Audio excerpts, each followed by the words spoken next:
L'audience du 17 juin 2025 est maintenant ouverte.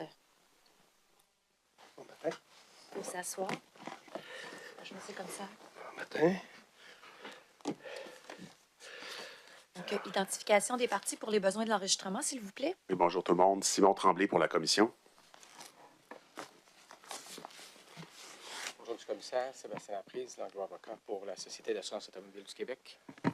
Bonjour, monsieur le commissaire. Bonjour tout le monde. Audrey Gagnon pour la Société également de chez Langlois. Bonjour, monsieur le commissaire. Bonjour tout le monde. Félix Vallée pour la Société d'assurance automobile du Québec. Bonjour, monsieur le commissaire. Jérôme Leclerc pour la Société d'assurance automobile du Québec. Bon matin. Bonjour, monsieur le commissaire. Audrey-Anne Blais pour le procureur général du Québec. Parfait.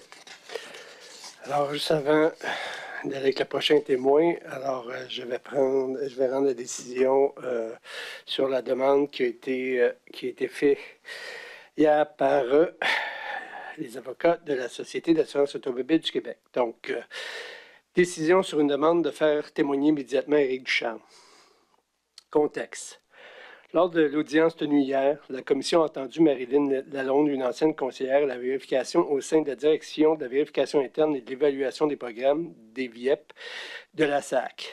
Mme Lalonde a allégué avoir assisté en janvier 2024 à une rencontre avec l'actuel président-directeur général de la SAC, Éric Ducharme, et a témoigné relativement aux propos tenus par M. Ducharme et les membres de la DVIEP lors de cette rencontre. Mme Lalonde a également fait état de sa perception de l'attitude de M. Ducharme et de son langage non-verbal. En fin d'audience hier, la SAC a demandé à la commission que M. Ducharme soit entendu dès ce matin ou à tout le moins cette semaine, afin qu'il témoigne rapidement sur sa version des faits quant à la rencontre de janvier 2024 et des relations qu'il entretient avec la DVIEP. Pour les motifs qui suivent, j'estime qu'il n'est pas à propos de donner suite à cette demande. Motif. La SAC fonde sa demande sur le principe de l'équité procédurale qui veut qu'une personne ait le droit d'être entendue audi alteram partem lors du processus décisionnel des organismes administratifs dont les activités sont susceptibles de l'affecter. Les commissions d'enquête sont astreintes à ce principe dans la conduite de leur audience en raison de l'impact que peuvent avoir leurs constatations factuelles et leurs recommandations sur la réputation de certaines personnes. Je cite Canada, procureur général contre Canada, commission d'enquête sur le système d'approvisionnement du sang au Canada, rapporté en 1997, 3 RCS 440 au paragraphe 55. La SAC prétend toutefois que la demande d'entendre immédiatement M. Ducharme ne vise pas à protéger la réputation de ce dernier, mais à maintenir la confiance du public dans la SAC, notamment quant au respect qu'elle accorderait au processus de vérification interne mené par la DVIEP. Les motifs au soutien de la demande de la SAC cadrent mal avec le fondement juridique invoqué, soit l'équité procédurale. La SAC bénéficie déjà du statut de partie avec tous les droits que cela comporte, et ce, afin d'assurer à cette dernière le droit d'être entendue par la Commission. La revendication. La SAC bénéficie... la revendication de la SAC ne porte donc pas sur un droit qui aurait pour objet de renforcer la prise en compte de son point de vue dans les conclusions de la Commission. Elle demande plutôt de devancer un témoignage afin d'atteindre un autre objectif, soit celui de maintenir la confiance du public dans l'institution de la SAC. Pour paraphraser la Cour supérieure dans une affaire similaire, j'ouvre les guillemets, il ne faut pas confondre les buts et les effets d'un droit à l'équité procédurale. Je cite Beaulieu contre Charbonneau, 2013, QCCS, 4629 au paragraphe 46, permission d'en appeler rejeté à 2013 QCCA 2056. Il est possible qu'un droit procédural ait pour effet d'atteindre un objectif comme le maintien de la confiance publique sans pour autant que ce but soit protégé par l'équité procédurale qui vise plutôt à tenir compte des différents points de vue dans un processus administratif. Nonobstant ce qui précède, si tant est que de maintenir la confiance du public dans une institution fasse partie des protections conférées par l'équité procédurale, ce dont je doute, j'estime qu'en l'espèce, les principes d'équité procédurale ne commandent pas le témoignage de M. Ducharme soit devancé. Je l'ai affirmé lors de l'audience, la Commission a l'intention de convoquer M. Ducharme comme témoin. À ce stade de la preuve, il apparaît prima facie que son témoignage est susceptible d'apporter un éclairage sur différentes facettes du mandat de la Commission. Ainsi, dans le cadre de son témoignage, M. Ducharme pourra livrer sa version des faits sur les allégations de Mme Lalonde et d'y ajouter tout élément pertinent. Aux fins de garantir à la SAC et à M. Ducharme le droit d'être entendu, j'estime que le témoignage de ce dernier lors des audiences prévues à l'automne assure à la Commission de ne rendre aucun constat ni recommandation sans avoir une preuve complète quant aux allégations de Mme Lalonde. La possibilité qu'un témoignage ait un impact sur la réputation d'une personne ou ébranle d'une manière vague la confiance dans une institution ne peut être le barème à l'aune duquel la Commission planifie le déroulement de ses audiences. Il est de la nature d'une commission d'enquête que les audiences publiques amènent des témoins à présenter leur récit des événements, voire même dénoncer des situations auxquelles ils ont assisté. Dans certains cas, la nature des témoignages peut effectivement ternir la confiance envers certaines institutions.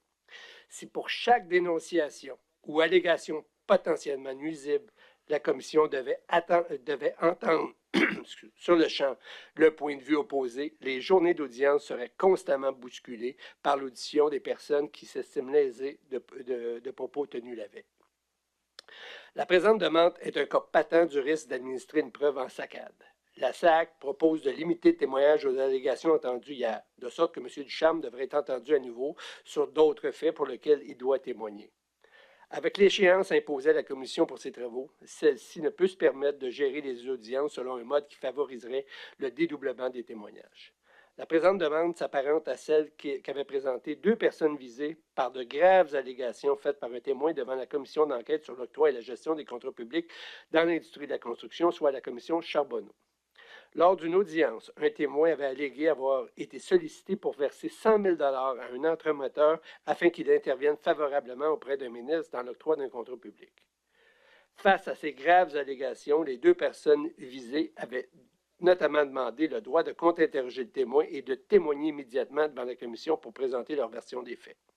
En révision judiciaire, la Cour supérieure refuse d'intervenir pour leur octroyer de tels droits, estimant qu'ils ne sont pas imposés par l'équité procédurale. Je cite Beaulieu contre Charbonneau, permission d'en appeler, rejetée à 2013, QCCA 2056. En rejetant la permission d'en appeler de cette décision, le juge Doyon rappelle que le risque qu'une commission d'enquête ne puisse accomplir son mandat si elle faisait droit à ce type de demande. J'ouvre les guillemets, je cite le juge Doyon, paragraphe 19 de sa décision. Dans un monde idéal, toute personne dont la réputation peut être ternie par un témoignage devrait pouvoir contre-interroger immédiatement le témoin et témoigner par la suite. Poser l'hypothèse suffit toutefois à en constater les limites et à démontrer que cela serait impraticable. La Commission verra alors ses travaux indûment entravés. Par ailleurs, la Commission s'est déjà engagée à faire témoigner M. Chevrette. Il est vraisemblable que M. Beaulieu sera lui aussi autorisé à le faire s'il le désire. Beaulieu contre Charbonneau, 2013 QCCA 2056, paragraphe 19. Au surplus, la présente situation se distingue de manière importante de l'affaire Beaulieu contre Charbonneau. D'abord, les allégations de Mme Lalonde sont sans commune mesure avec celles dont il était question dans cette affaire. Sans banaliser ce que peuvent représenter pour l'État et le public de mauvaises pratiques de gouvernance, il s'agit d'une situation bien lointaine de l'allégation qu'un ministre du gouvernement aurait participé à l'acte criminel que constitue l'acceptation d'un pot de vin en échange d'un contrat public. Ensuite, contrairement à l'affaire Beaulieu contre Charbonneau, la SAC a exercé hier un des droits importants que confère l'équité procédurale, soit celui de contre-interroger le témoin. Bref, malgré que la présente demande puisse se distinguer de l'affaire Beaulieu contre Charbonneau en se fondant sur le maintien de la confiance du public plutôt que sur la protection de la réputation, j'estime que l'issue doit être la même. Les motifs d'intérêt public invoqués par la SAC sont d'ailleurs insuffisamment particularisés pour justifier de déroger aux règles usuelles de l'administration de la preuve devant une commission. Mme Lalonde n'a témoigné que sur sa perception de la gestion interne à la SAC sans divulguer aucune information confidentielle ni dépasser le type de révélation qu'on peut s'attendre à entendre dans les travaux d'une commission d'enquête. On peut comprendre que le témoignage de Mme Lalonde ait pu soulever des doutes aux yeux du public quant à certains aspects de la gestion interne de la SAC et que celle-ci soit froissée. J'aurais éventuellement tranché, après avoir entendu l'ensemble de la preuve, si ces allégations sont fondées ou non. Pour ces motifs, je refuse la demande de la SAC de faire témoigner immédiatement Éric Ducharme. Alors, c'est ma décision. Copie sera déposée sur notre site Internet.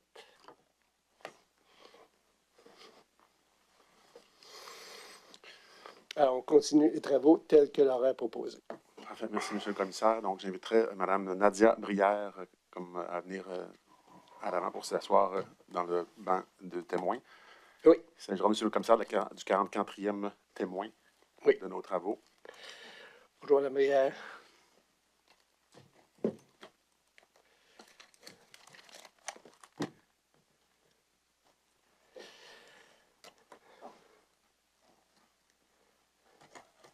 Bonjour.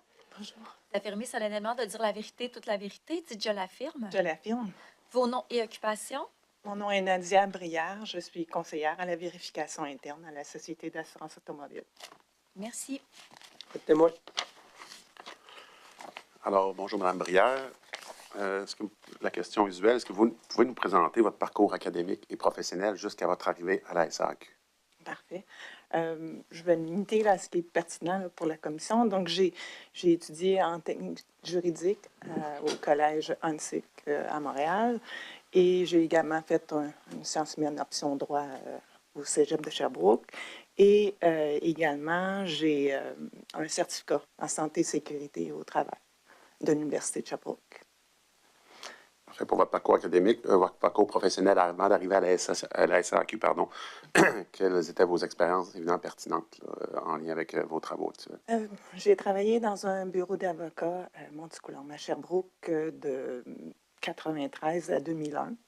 Ensuite, j'ai accepté un poste comme enquêtrice en matière frauduleuse pour la CSST.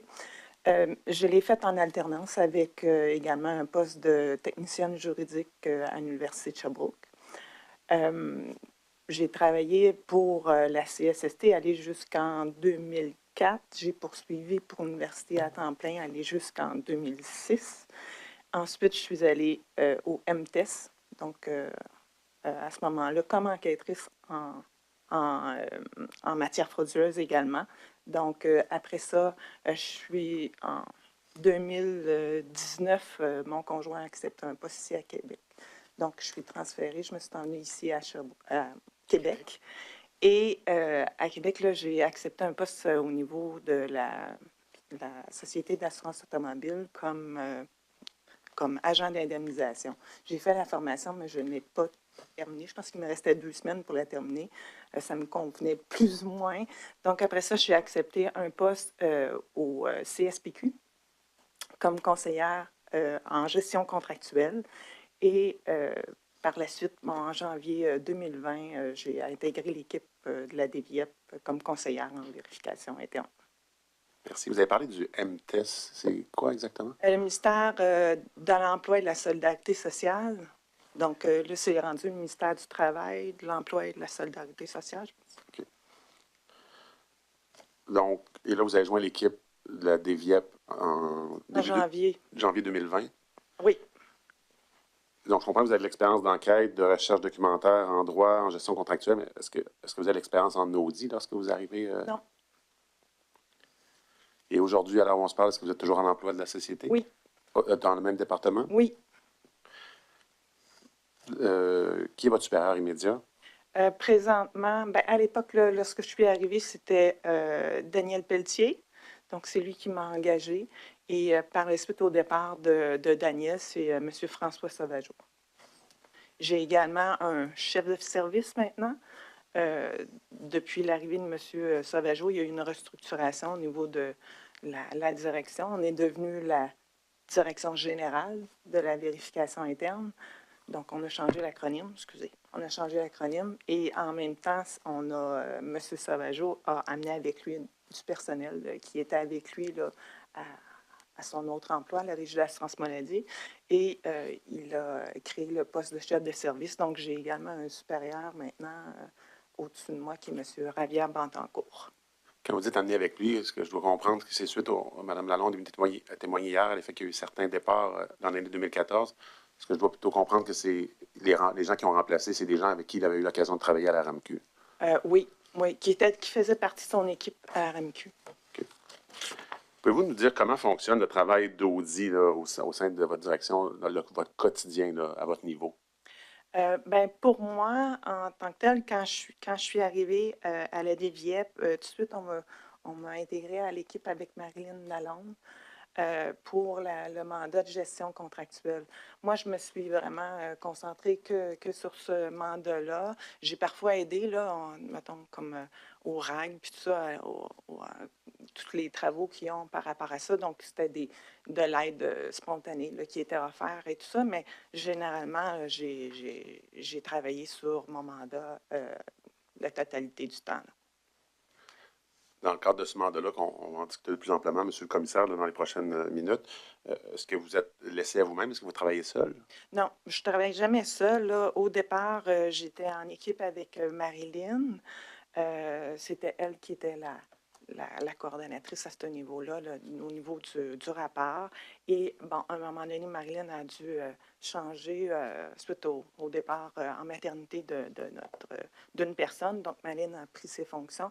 Et là, ben, j'étais à une portion où est-ce que c'était de l'analyse. Donc, il fallait élaborer au niveau de l'analyse des éléments, puis tout ça. Donc, j'ai travaillé toujours pratiquement pas seule, parce que dès que j'avais des questions ou que je devais en rapporter qu'est-ce que je voyais, qu'est-ce que je constatais, c'était toujours un travail d'équipe à ce niveau-là. Donc, j'étais toujours en lien avec Marilyn et également, évidemment, Daniel Pelletier, là, qui était mon directeur, là. Donc, mais il y a également, pendant tout le mandat, tu sais, il y a toujours eu de l'aide de mes collègues. Je peux avoir Martin Lapierre également qui est venu me donner un coup de main. J'en ai un autre qui m'a aidé au niveau informatique quand il y avait des extractions à effectuer. Puis ça. Donc, c'est un autre collègue qui m'aidait à ce niveau-là.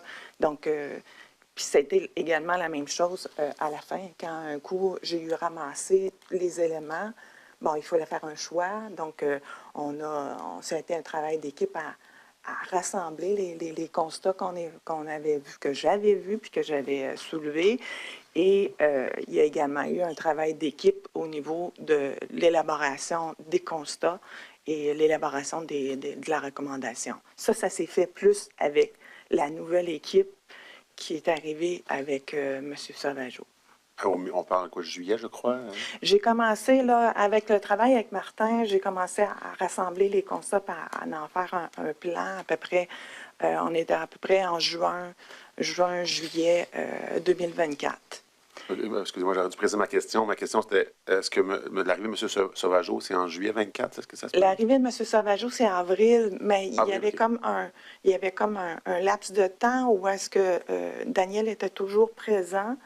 Le transfert de connaissances, je pense que c'était à cette période-là. Donc, entre avril et juin, au départ de Daniel, François y était présent, mais c'est ça.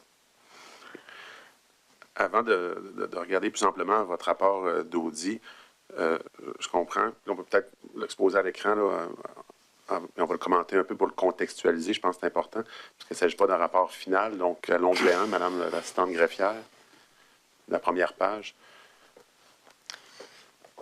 J'ai pas de cartable, je ne sais pas si je dois avoir un cartable. Oui. Excusez, j'ai oublié de l'emmener. Je pense que le témoin en a plus besoin, moi. Vous m'en donnerez un à la pause. Oui, la pause. Je vais demander à Mme Marceau de me l'emmener.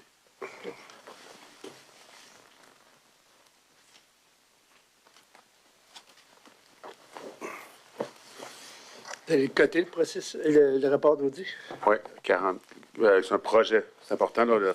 Projet, oui. Ouais, c'est un projet de rapport d'audit sur le processus de gestion contractuelle daté du 18 février 2025. Et avec les prochaines questions, on va le contextualiser, mais c'est important de souligner que ce n'est pas le rapport final. Parfait. Donc, sous 44, P284.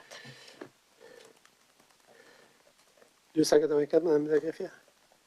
Oui, exactement. C'est projet de rapport d'audit. Donc, peut-être pour contextualiser, avant qu'on aille plus amplement dans ce rapport-là, là, je l'ai mentionné, je comprends qu'il ne s'agit pas du rapport final qui est signé. Donc, quelle est-il exactement, cette version-là? Qu'en est-il, pardon, exactement, de cette version-là du 18 février 2025? OK. Moi, j'ai commencé à rédiger le rapport vers la fin novembre environ 2024. On m'a demandé vers février, dans l'optique de le produire, le rapport, puisqu'on voulait le présenter au CAPRA pour fin mars. Donc, j'ai rendu mon rapport là, le 18 février. La copie que vous avez entre les mains, en fait, c'est la copie qui a été soumise à la DGCC pour obtenir leurs commentaires relativement au rapport.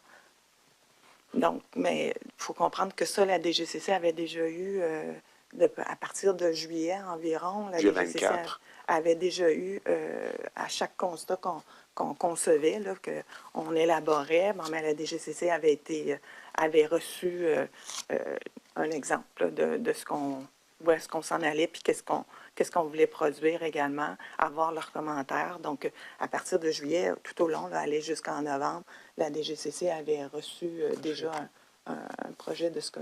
Comme on recommence nos une nouvelle constats, journée, c'est ça. généralement, je demande à ce C'est ça. qu'on nous dise c'est quoi l'acronyme, puis après ça, on ira plus facile. La direction de la gestion contractuelle. Parfait, merci. Parce qu'on voit que ces présentations au comité actif-passif, donc cette version-là n'a pas été présentée. Non, en fait, à la fin mars, en fait, avec les décisions qui ont été prises au début de mars, là, avec la commission, avec l'AMP, avec l'arrivée de l'AMP, l'UPAC, puis tout ça, bon, ben, François Sauvageau m'a indiqué comme quoi que on reportait le dépôt du rapport à juin et qu'en même temps, ça permettrait au VP de faire le plan. Le plan de... Le mot m'échappe. Le plan relativement là, au rapport qui doit être fait, là, leur plan d'action. Donc, excusez. Donc, il devait fournir son plan d'action. Donc, on reportait le dépôt du rapport au CAPRA de juin. Sauf que vers le début de mai, M. Sauvageau m'a demandé de rédiger un rapport exécutif pour la présentation qui soit faite au CAPRA de juin. J'ai rédigé le rapport exécutif, je lui ai remis vers la mi-mai et j'ai reçu par la suite des corrections à apporter au rapport. Et là, les corrections qu'on apportait pour avoir assuré une certaine cohérence avec le rapport au long, il m'a fallu effectuer des modifications à cet effet-là. Donc, je lui ai présenté une version plus finale. Donc, il y a une version qui est successive à celle-là, où les modifications ont été apportées. Et finalement, au début juin, il m'a annoncé comme quoi qu'il ne serait pas déposé au CAPRA pour juin, qu'on reportait son dépôt à septembre. J'ai questionné pour savoir pourquoi, mais je n'ai pas vraiment eu de réponse à cet effet-là. Puis également, bon, c'est ça. Donc, on n'a pas eu... Puis, je n'ai jamais vu non plus de plan d'action de relier au rapport. Également, par rapport à ça, c'est vrai, j'oublie, mais quand je demandais tout le long, à partir du moment où ce que je lui ai remis et qu'on a transmis à la DGCC pour avoir leurs commentaires, normalement, on va avoir un retour de la partie auditée, puis bon, il va y avoir certaines modifications, des fois qui peuvent être demandées, des jeux de mots, ou même des éléments nouveaux qu'ils vont apporter et qu'on doit considérer à soit retirés parce que c'est plus pertinent au niveau du rapport. Mais quand je posais des questions à M. Sauvageau, à savoir qu'est-ce qui advient, est-ce qu'on a un retour de la DGCC par rapport à ça? Et M. Sauvageau m'indiquait que non, qu'ils avaient tout accepté, qu'ils acceptaient en entier le rapport et qu'il n'y avait pas de modification. Alors là, je suis nouvelle au niveau de l'audit interne, mais j'ai posé la question à Martin Lapierre, à savoir, Martin, c'est-tu normal, ça arrive souvent? Et Martin me regarde et il fait comme, j'ai jamais vu ça. Moi, j'ai jamais vu qu'on accepte en entier un rapport. Donc là, Martin me dit, tu es appuyé sur des faits, tu as toute la preuve. Puis bon, fait que j'ai dit, OK. Et j'ai eu une surprise quand j'ai rencontré les enquêteurs de la commission où on m'a présenté le rapport qui avait été soumis à la DGCC, mais à la fin, il était joint un tableau où est-ce qu'on venait émettre des commentaires et où est-ce que la DGCC se disait en désaccord avec certains points. Donc, là, j'étais surprise de l'existence de ce tableau-là parce que je ne l'avais jamais vu, on ne me l'a jamais remis. Et évidemment, je n'ai jamais travaillé en collaboration avec la DGCC pour faire suite à leur désaccord. Si j'ai bien compris, vous apprenez l'existence de ce tableau-là Oui, dans une rencontre préliminaire avec mes enquêteurs. oui, oui. D'accord. Et là, je m'aperçois que, le point, c'est que je m'aperçois qu'ils ne sont pas en accord, surtout, contrairement à ce que M. Sauvageau m'avait indiqué, ou est-ce que ils acceptaient tout, là, tu sais, là, ou est-ce qu'ils acceptaient tous les constats et il est en accord avec tous les constats. Alors, quand je suis revenue au bureau, j'étais un peu fâchée. Et je suis arrivée et mon chef de service était présent, M. Bandancourt, mais M. Sauvageau est absent. Donc, je demande à rencontrer Ravière et François. Et Ravière dit, bon, ben, on va aller dans la salle, puis je vais contacter par Teams M. Sauvageau. Et donc là, après ça, il me regarde, puis il fait comme, ben François, il n'est pas disponible, il est occupé, puis ben, il dit, on va en discuter. Fait que là, je lui ai présenté le tableau, et je lui ai demandé, c'est quoi? J'ai dit, c'est quoi ce tableau-là? Et là, il me dit qu'il est surpris, qu'il ne l'a jamais vu lui non plus, qu'il ne sait pas d'où ça vient. Moi, pour vous dire franchement, monsieur le commissaire, là, je ne l'ai pas cru. Et on était comme un peu en biais, puis bon, la discussion est partie au niveau de la commission, sur ce qui était démontré à la commission et certains constats où est-ce que la DGCC se disait en désaccord. On avait assisté à certaines parties ou certains témoins qui étaient venus avouer dans le cadre de votre commission certains faits que moi, je soumettais dans mon rapport. Et là, Ravière va sur votre site et essaie de voir au niveau des pièces, qu'est-ce qui était déposé et tout ça, parce qu'il m'a dit qu'il y avait juste un témoignage, qu'il ne suivait pas la commission, qu'il y avait juste un témoignage qu'il avait écouté. Je lui ai dit, ça serait peut-être pertinent que tu écoutes la commission. Mais bon, bref, pendant qu'on est en train de discuter, à l'écran apparaît un pop-up de message. Et le message vient de M. Sauvageau et ce qui lui dit de me faire attendre. Et là, je me retourne vers Ravière, puis je dis, c'est quoi ce Ravière? Pourquoi ça, là, tu sais? Et là, il est mal à l'aise. Je vous dirais, s'il avait pu décoller le carré de tapis au sol, puis se glisser en dessous, il l'aurait fait, là. Tellement il était mal à l'aise.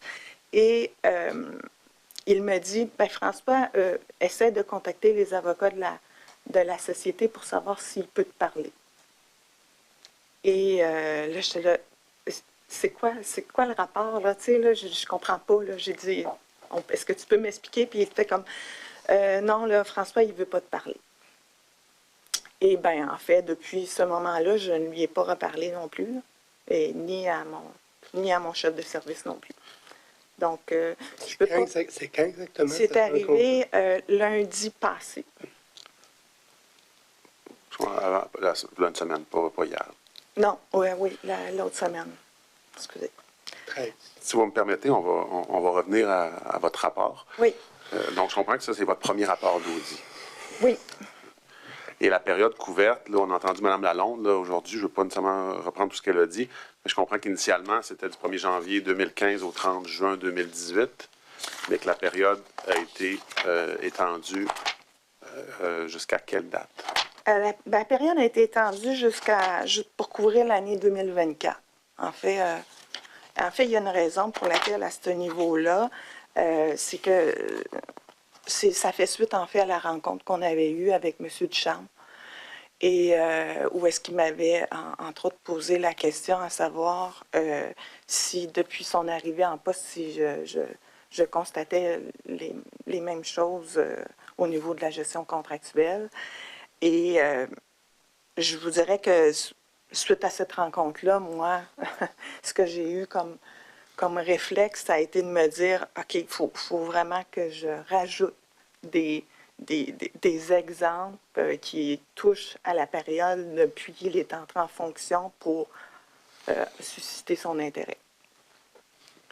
On Donc, va- c'est la on va- raison pour laquelle On a étendu jusqu'au 31 décembre. Ouais. On va revenir à la rencontre plus tard, mais je comprends que c'est la rencontre de janvier 2024. Oui, Et je comprends également que ce que vous avez dit tout à l'heure, que cette version-là, 18 février 2025, c'est la première version qui sort, si on veut, de votre division ou de votre direction. C'est-à-dire Oui, qui va être c'est- montrée à la division ou la section auditée. oui. On va rentrer dans les détails dans un instant là, des différents constats. On comprend qu'il y a 5 grands constats avec je peux les qualifier ainsi de sous-constats. Ouais. Est-ce que ce rapport-là comprend tous les constats que vous avez faits dans le cadre de dans l'exercice? Ben, quand je dis vous, c'est pas seulement vous, là, c'est l'équipe. Là, Ouais. que vous et le reste de l'équipe, en partie, avez constaté là, dans Non. le cadre de votre travail. Non, ça ne concerne pas tous les constats, mais en fait, on a essayé de viser les plus pertinents, ceux pour lesquels on pouvait constater que dans le temps, ben, en fait, ça, c'est un des éléments au niveau de l'échantillonnage, parce que la DGCC a subi plusieurs changements au niveau informatique avec l'arrivée des SAP, puis tout ça, dans le traitement de la gestion contractuelle. Et ça, c'est une des raisons pour lesquelles on a également agrandi notre échantillonnage, parce que je voulais pouvoir constater le transfert à partir du moment où est-ce que SAP rentre en fonction au niveau de le traitement. Je voulais avoir des exemples qui étaient parlants, là, et voir est-ce qu'on voit une amélioration que c'était supposé d'effectuer. Est-ce que je suis quand même de dire que on voit une amélioration et les constats que je voyais avant l'arrivée des SAP perdurent ou non. Donc ça a été une des raisons pour lesquelles on a agrandi l'échantillonnage. Et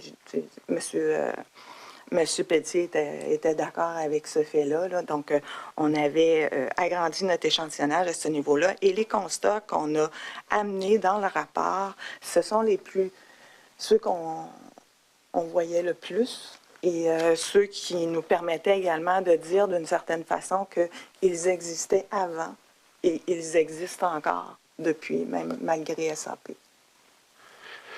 Et on a aussi mentionné hier avec Mme Lalonde que je comprends que les 3 contrats cadres, les 3 contrats principaux du programme CASA, qui totalise 458 millions, ne font pas partie de votre audit. Oui, en fait, je vous dirais que oui, je l'ai mis au niveau de mon nombre d'appels d'offres, là, dans mes 45. Je l'ai mis simplement parce que dans mon rapport, j'ai mis une mention au niveau de la publication des avenants qui ont touché ces contrats-là. Donc, la publication, entre autres, on va en parler plus tard, j'imagine, dans mon rapport, mais le fait qu'on a jumelé l'avenant 1 et 2 dans la publication au SEAO.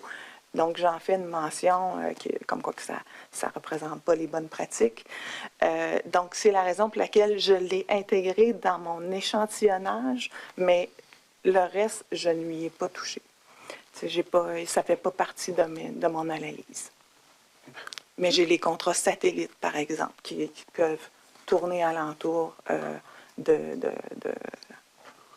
ces contrats-là. Qu'est-ce que vous entendez par contrat satellite? Bien, c'est des contrats qui sont venus apporter soit un complément ou encore qui sont en combinaison ou qui sont en préparation des travaux qui sont à faire. Donc, c'est des contrats, je dis satellites, parce qu'ils en sont fait mention ou encore parce que les ressources apparaissent avec des travaux faits pour CASA. Une certaine ressource externe, oui. Comment savez-vous que les ressources de ces contrats ou que ces contrats satellites-là sont utilisés pour CASA ou sont satellites aux 3 contrats? En fait, je peux le constater, là, je vous dirais, de 3 façons. Soit par la documentation qui apparaît au niveau, dans la gestion contractuelle de ce contrat-là. Donc, les avenants, ils peuvent certains en font mention. Il y a également, au niveau, moi j'ai fait, entre autres, là, dans une des portions d'analyse, ça a été l'analyse des demandes d'intervention qui sont faites dans les cadres des contrats exécution sur demande, qui deviennent par la suite sous le terme bon de commande, mais c'est la même chose pour les deux. Donc, moi, j'ai fait l'analyse de ça, et dans ça, je pouvais constater à la description des travaux demandés ou encore la justification qui était faite pour prolonger ou augmenter ces demandes d'intervention-là, on peut en faire mention que c'était relié au niveau CASA. Et j'avais également, avec l'outil SGPE, qu'on a parlé là, par d'autres personnes de mon équipe. Donc, dans ça, il y a également, dans les extractions que nous avions, il y avait certaines ressources étaient mentionnées que c'était pour CASA. Voilà. D'autres facteurs que vous considérez? Non, en fait, c'est comme ça que je peux vous dire que moi, je les considère comme des contrats satellites. En fait, je pense que j'en ai 32 sur son retire. En fait, mon échantillonnage est 45 appels d'offres. Si on retire CASA, parce que je vous dis que c'est juste pour un élément, là, donc j'en ai 32 sur 44. Donc, on enlève l'appel d'offres de CASA qui mène aux 3 contre-cadres, ceux qui sont à 44 appels d'offres. Oui. Et selon, on va revenir dans quelques instants, mais selon votre... Ce que moi, je peux identifier, là, j'en ai 32. Donc, de mon échantillonnage qui sont, moi, je considère comme des contrats satellites à CASA. on a vu hier qu'un appel d'offres peut mener à plus qu'un contrat. Oui. Oui, Non. en fait, oui. J'ai 105 contrats, mais il faut comprendre que avec les contrats d'exécution sur demande, plus on a de rangs, mettons qu'on en a un rang, 2 rangs, 3 rangs, 4 rangs, 5 rangs, bien, ça fait, si on a 5 rangs, c'est 5 contrats. Donc, c'est pour ça que le taux, le nombre de contrats est plus élevé que le nombre d'appels d'offres. On a vu hier avec Mme Lalonde qu'initialement, le mandat, elle a identifié 86 contrats en tout et partout. Là, on parle maintenant de 105, donc on en rajoute 10. Ce que je dois comprendre, c'est que vous avez rajouté 19 contrats.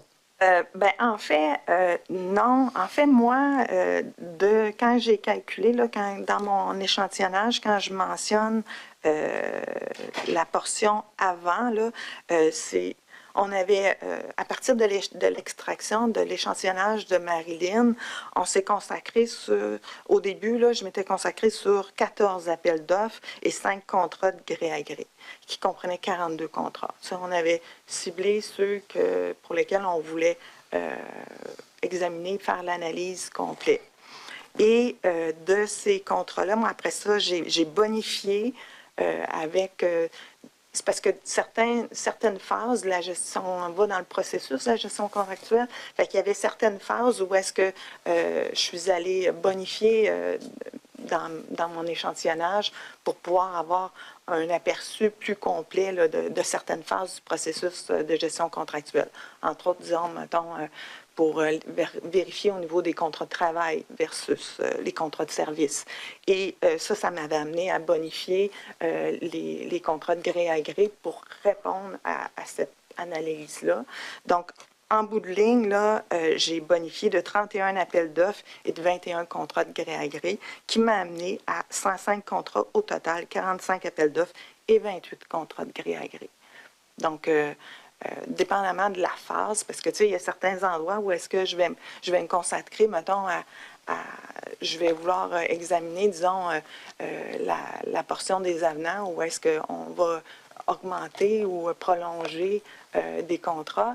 Bien évidemment, ça implique qu'il faut que les appels d'offres soient vers la fin, pour que ça soit le plus pertinent, là, vers la fin de leur durée de vie de contrat, parce que c'est à ce moment-là qu'on va les prolonger ou les augmenter. Donc, de mettre mettons, des appels d'offres qui sont en cours, qui viennent de débuter, ça n'aurait pas nécessairement été pertinent là, dans l'évaluation que je pouvais en faire. Excusez-moi, je ne suis pas... je connais un peu la gestion contractuelle, mais juste que ça soit clair pour tout le monde, parce qu'on a lancé beaucoup de chiffres. Là. Pouvez-vous juste résumer votre dernière réponse? Donc, parce que vous parlez de 105 contrats, 45 oui. appels d'offres, 28 contrats. Oui. Vous parlez aussi de 31 appels d'offres et de 21 contrats. Juste la portion que Marilyn, la portion au départ que Marilyn avait extraite, puis qu'elle vous a mentionné hier, de ça, moi, je me suis servi de 14 appels d'offres puis de 5 contrats de gré à gré pour observer dans mon rapport, là, pour en faire des analyses. Okay. Tu sais. Et ça comprenait 42 contrats. Okay? Mais après ça, j'ai bonifié cet échantillonnage-là pour 31 appels d'offres et 21 contrats gré à gré supplémentaires. En fait, donc, le document 44P284, qui est à votre rapport, le rapport de votre direction du 18 février, vise 31 appels d'offres, 21 contrats gré à gré, pour un total de combien de contrats? Ça comprend 42 contrats. OK, parce que dans votre échantillon, excusez-moi encore une fois, là, 31 appels d'offres plus 21 contrats gré à gré, ça devrait normalement faire au moins 52. OK, excusez-moi. Ouais. 31 appels d'offres, 21 contrats de gré à gré. Vous voulez dire combien que ça fait en De contrat? contrats, tout en sachant qu'un appel d'offres peut emmener à plus qu'un contrat. Je sais pas, il faudrait, je peux pas vous répondre. Décomposer, mais... Ouais, il OK. faudrait que je... Puis quand vous dites que sur 30... Vous avez dit à l'instant que 32 contrats sur 44 étaient des contrats satellites. Oui, Donc, ces 44 contrats-là, c'est le total de 21 contrats de gré à gré plus 31 appels d'offres publics qui contiennent un nombre de contrats légèrement supérieur. Moi, je suis très visuel. Avez-vous une page là, de ça? Moi, ça non. m'aiderait, là. Parce que, c'est moi qui ai votre j'avoue, cahier. là, Écoutez, il faudrait que je vous refasse répondre. Répétez votre question. Je ne suis pas sûre que je vous suis. Non, juste voir, il y a 31... Donc, je comprends que le produit du 18 février 2025, le premier projet soumis à la DGCC par votre direction, vise ou étudie ou audite 31 appels d'offres publics. Non, c'est plus que le 18 février 2025, mon échantillon complet est de 45 appels d'offres, 28 contrats de gré à gré pour un total de 105 contrats. Ça, c'est votre échantillonnage complet. OK? au 25 février. Ouais. 18, oui. OK, juste ça soit, je vais essayer de comprendre. Donc, puis quand vous parlez de 31 appels d'offres et de 21 contrats, on parle de quoi? Ça, c'est ce que j'ai bonifié après l'échantillonnage de départ de Mme Lalonde. Mme Lalonde, là, quand elle vous a parlé hier, elle vous a dit qu'elle avait fait une extraction et qu'elle avait, je n'ai pas capté là, combien elle avait dit là, qu'il y avait au niveau d'appels d'offres et de contrats. Mais de cette extraction-là de départ, moi, là, j'ai suivi 14 appels d'offres dans ça, avec 5 contrats de gré à gré, qui faisaient 42 contrats. Mais par la suite, à mon arrivée en 2020, puis quand avec le passage à SAP, j'ai voulu bonifier cet échantillonnage-là, parce qu'on comprend qu'il y avait certains appels d'offres dans ça qui étaient terminés avant l'arrivée de SAP. Donc, moi, je voulais avoir des contrats qui passaient SAP, là, on passait le cap de SAP. Donc, et là, je suis allée rechercher 31 appels d'offres supplémentaires et 21 contrats de gré à gré supplémentaires. OK, pour un total de 45 appels d'offres et 28 contrats de gré à gré. Exactement. Donc, c'est bon. Merci, excusez-moi, c'est moi qui... OK, donc, et quand vous faites ces modifications-là et cette bonification-là, je comprends de votre témoignage tout à l'heure que ce n'est pas une initiative personnelle. Non, ça prend l'approbation de votre supérieur. Oui, j'étais allée voir mon directeur, donc M. Pelletier, parce que là, je lui disais que je pouvais voir que j'ai dit, ça serait important là, qu'on bonifie, parce que justement, comme je vous ai dit, on passait avec SAP, leur système a changé, leur façon de faire a changé, puis j'ai dit, ça, on veut être pertinent dans nos constats, puis, parce que sinon, je trouve ça un petit peu ridicule d'en venir à faire un constat, puis qu'ils nous disent, mais ça, maintenant, c'est réglé avec SAP. Donc, je voulais qu'on puisse amener une réflexion avec le rapport qui est plus contemporaine. Okay. Et j'en reviens à ma question pour encore une fois bien comprendre votre témoignage, puis pour le bénéfice de tout le monde. Quand vous affirmez que sur 44 contrats, il y en a 32 que c'est des satellites, ouais. Qu'est-ce qui arrive des 61 autres? Parce qu'on a 105 contrats au total, il y en a 44 que vous analysez pour conclure qu'il y en a 32 satellites. Pourquoi, si c'est le cas, pourquoi vous n'êtes pas en mesure de conclure le 61 autres contrats? Ben, en fait, c'est quand sont satellites, je visais pas nécessairement les contrats satellites là, dans mon échantillonnage. C'est que je voulais couvrir le processus au complet au niveau de la gestion contractuelle. Donc, il y a certains aspects quand je suis allée voir dans certains contrats qui sont des contrats de service ou encore de la sécurité informatique qui font pas partie des contrats satellites de CASA, mais pour lesquels j'ai regardé également le traitement qu'ils ont fait pour ces appels d'offres-là. Non, ça, je comprends, mais je comprends que le bassin total, c'est 105 contrats. Oui. Puis tantôt, vous affirmez qu'il y en a 32 sur 44 qui ce sont des contrats satellites. 105 contrats. Il y en a 32 appels d'offres sur les 44 qui sont des contrats satellites, oui. Qui sont des appels d'offres satellites, on pourrait dire. Qui vont mener à des contrats satellites. Oui. Parce qu'on parle d'appels d'offres. Donc, c'est 32 appels d'offres sur 44. Oui.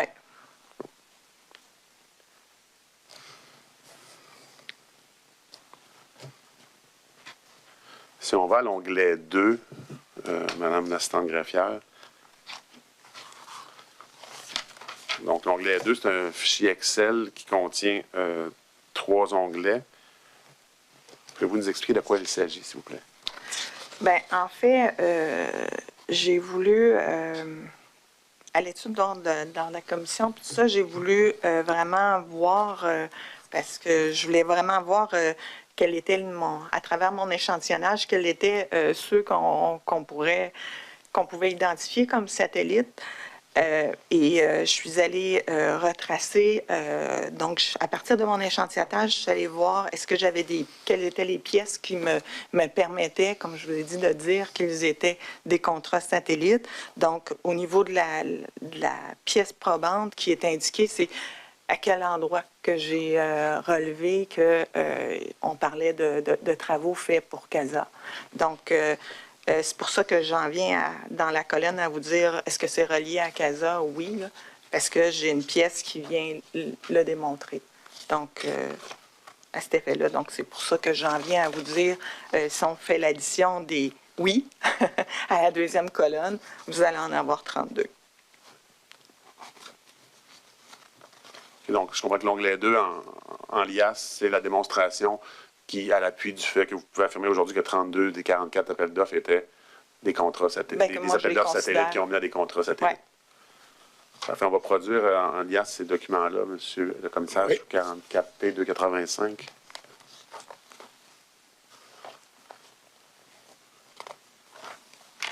La seule chose, par contre, j'ai pas pu faire le même exercice pour les gré à gré parce qu'on m'a retiré les accès à partir de la mi-mai.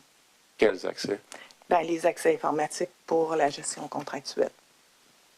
Que vous aviez pour fin de faire votre audit? Oui. Mais l'audit, ce qui est complété?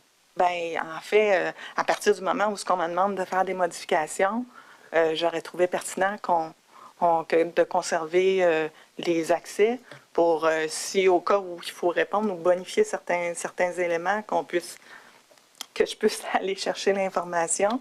Mais c'est ça, on me les a retirés. Donc, je veux comprendre que si on vous demande de faire des modifications à votre rapport pour telle ou telle raison, ou de faire des vérifications ou des compléments de vérification, si je vous demande de faire ça aujourd'hui, c'est pas possible? En fait, on m'a répondu que je devais avoir ma preuve complète déjà dans mon rapport, dans mon dossier. Qui vous en répondu? Donc, et que je devrais déjà détenir ces preuves-là. Mais j'ai dit, si tu amènes un éclairage nouveau, une précision quelconque, je ne serai plus en mesure de pouvoir te répondre. On m'avait dit, si on n'a pas les constats par rapport à ça, si on n'a pas la preuve par rapport à ces constats-là, on va retirer les constats. Là, je me suis un petit peu opposée et j'ai dit que, j'ai dit certains constats, j'ai dit, c'est pas parce que la preuve que j'amène comme un élément que je peux en trouver d'autres. J'en ai mis un élément dans le rapport pour faire un exemple, mais que je pouvais en avoir beaucoup plus en arrière qui attendent, qui pourraient être présentés également. Madame l'assistante greffière, si on va à la page 60 du document précédent, le P284, s'il vous plaît.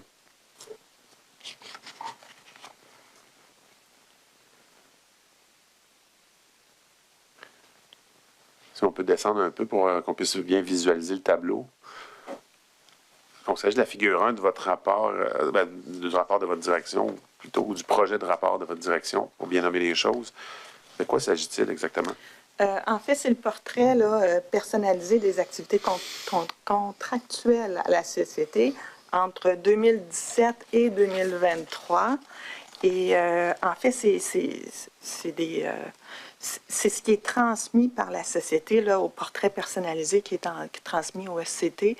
Donc, juste pour, comme fin de précision, là, on a arrondi les montants pour le présenter en tableau. Là. C'est le montant de 24,7 millions. Ça peut être 24,7 et des poussières. Là. Et, en tout cas, on a arrondi ces montants-là. Donc, juste pour vous prévenir, là, parce que si on va chercher ces éléments-là, ça ne sera pas exactement ce montant-là. Et le pourcentage qui est relié, évidemment, est relié aux valeurs qu'on a indiquées dans ça. Donc, c'est des chiffres arrondis pour fin de compréhension. Et est-ce que les contrats satellites à CASA que vous avez identifiés, là, je réfère aux 32 appels d'offres que vous mentionnez, qui sont supportés par l'onglet 2, la pièce 285, 44P 285, est-ce que c'est seulement des contrats en technologie d'information ou ça peut viser d'autres domaines? Il y a des contrats en technologie d'information, mais également de services. Je vous dirais que c'est surtout les deux. Aussi la sécurité dans mon échantillonnage, mais principalement, évidemment, c'est des contrats TI.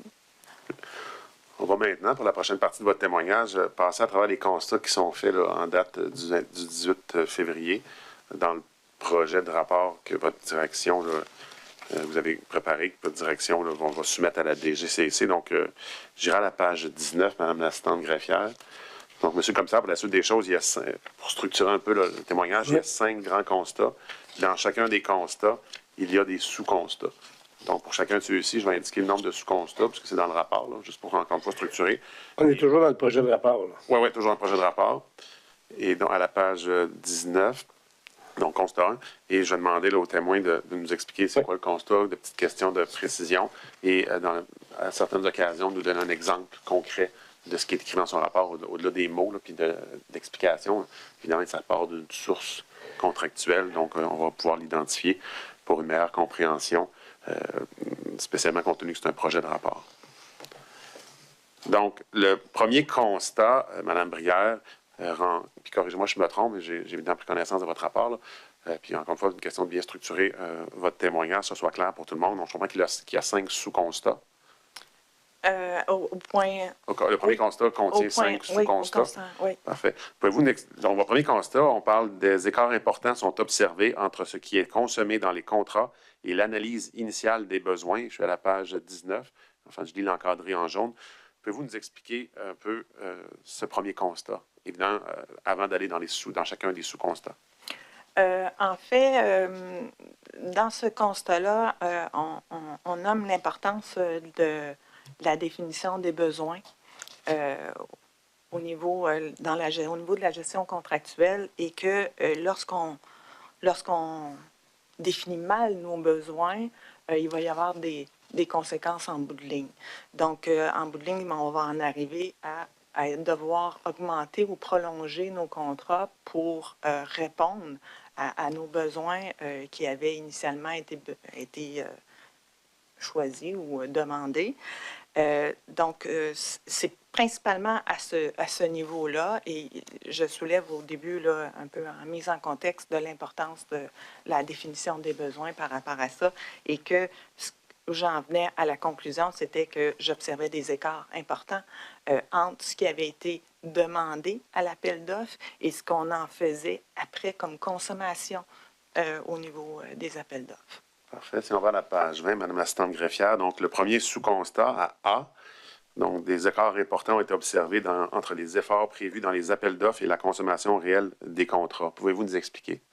En fait, si on veut résumer le premier point, ce que je voulais surtout amener, c'était qu'on évaluait mal les besoins. On en venait à surconsommer des profils, parfois plus dispendieux que ce qu'on avait énuméré, bon, il faut comprendre, juste pour mise en contexte, il faut comprendre que quand on fait un appel d'offres, on va énumérer ce qu'on désire comme profil. Là, je parle surtout des contrats à exécution sur demande qui sont concernés par ça. Et donc, on va en faire une énumération des profils qu'on va requérir. Et on va évaluer également le nombre, on va estimer le nombre d'heures qu'on va avoir besoin par profil. Et ça va évidemment amener les fournisseurs à mettre une enveloppe de prix reliée à ces profils-là. Donc, c'est l'addition de tous ces profils-là, l'enveloppe de prix de chacun de ces profils-là qui va être l'enveloppe budgétaire reliée à la soumission. Donc, ça va être la soumission du fournisseur. Donc, moi, ce que je disais dans mon constat 1, c'était qu'on évaluait mal les besoins puis qu'on en venait à surconsommer des profils qui étaient dans notre liste. On surconsommait certains, puis à la place de d'autres, qu'on venait moins les consommer, si vous voulez, et que très souvent, ce que je m'apercevais, c'est qu'on consommait les plus dispendieux au profit des moins dispendieux. Je donne un exemple, comme mettons, quand il y a plusieurs niveaux de compétences qui est exigé à un profil, donc on a expert, intermédiaire, junior, bon, chacun a leur nombre associés à ce profil-là qu'ils demandent et pour laquelle les soumissionnaires ont énuméré leurs tarifs reliés à ça. Et là, je m'apercevais que certains profils, on allait utiliser beaucoup plus les experts au profit et sous-utiliser les juniors ou les intermédiaires. Donc, ça, j'y voyais une problématique. Je voyais que ça amenait, évidemment, on était pour consommer les contrats beaucoup plus rapidement en allant chercher les profils plus dispendieux. Évidemment, on va affecter l'enveloppe budgétaire reliée à ces contrats-là et on va le consommer beaucoup plus rapidement, l'appel d'offres, et ça va en venir que soit on va demander une augmentation à la fin pour pouvoir continuer nos livrables qu'on a à faire ou encore les prolonger. Je vous demanderais de nous donner un exemple peut-être un exemple dans un contrat satellite de CASA et je demanderais à Mme la greffière d'exhiber l'onglet numéro 3 qu'on peut immédiatement coter comme 44 P286. Et exemple à l'appui du constat 1A. Puis on pourra peut-être modifier le titre suite à votre témoignage. OK, je pensais que je voyais Non, ben, il va être à l'écran, mais il était aussi à l'onglet 3 de votre... Ah, OK, excusez-moi.